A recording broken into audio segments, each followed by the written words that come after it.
However, the Association of Electoral Administrators, the body behind the pilot, said that figure seemed incredibly high, and insisted the pilots had gone smoothly, and without any major issues. AEA Chief Peter Stanyon said while there had been some small errors locally, he was not aware of any fundamental administrative issues with confusion. Responding to the year's estimates, Mr. Stanyon said he would be amazed if they turned out to be accurate. They do seem incredibly high. As an organization, we have received no feedback that would support that, he said. Voters in Bromley LBC, Woking and Gosport BCs were asked to provide ID at the polling station on Thursday, while voters in Swindon and Watford BCs only needed to produce a polling card as part of the pilot scheme. There were some reports of people being turned away in Bromley and Swindon yesterday as they did not have the required paperwork to vote.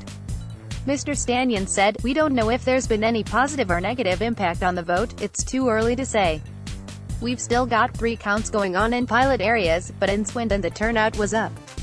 There are so many factors that have affected that though, and until the evaluation has been done it would be foolish to jump to any conclusions."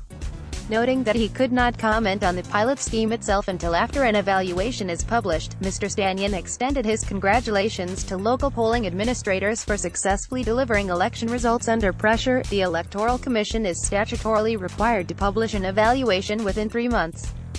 The chief executive's comments come as the leader of the opposition Labour group on Gloucestershire CC described the voter ID scheme as a calculated effort to disenfranchise millions of voters.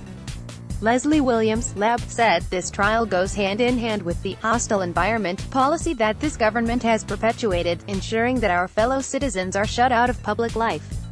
Mr. Stanyon said the AEA would work with the government to make sure that any policy change works for the elector and the administration.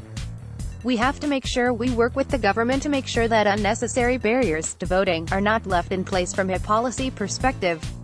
Mr. Stanyon said, "The Electoral Reform Society have estimated 3,981 people were denied a ballot paper across the 5 pilot areas, 1.67% of those who tried to vote, based on a report by Democracy Volunteers.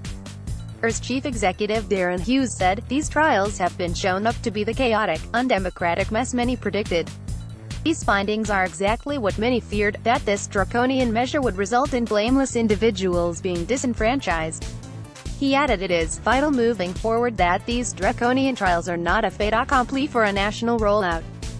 While final turnout figures for the 5 pilot areas had yet to be confirmed, the Society for Local Authority Chief Executives Dave Smith, Solace spokesman for Elections and Democratic Renewal, said, "Solace would like to congratulate returning officers and election teams across the country on successfully running another set of smooth and efficient elections this year, thanks to their detailed planning and preparation of council staff throughout the year." With voter ID pilots taking place in 5 areas this year, there have been additional challenges with heightened public scrutiny of local elections more widely. Solace has consistently expressed concern that ID checks risk making it difficult for electors to exercise their right to vote in a context where turnout at elections is falling and no evidence that voter fraud is widespread. We will be following up with the Cabinet Office on the findings and evaluation of the pilots to ensure that fairness and accessibility remain at the heart of our democratic system. Against the backdrop of decreasing resources and growing demands every year, councils provide the backbone of a fair and robust electoral process that delivers clear and confident results. A huge well done and thank you to all those individuals who have played a role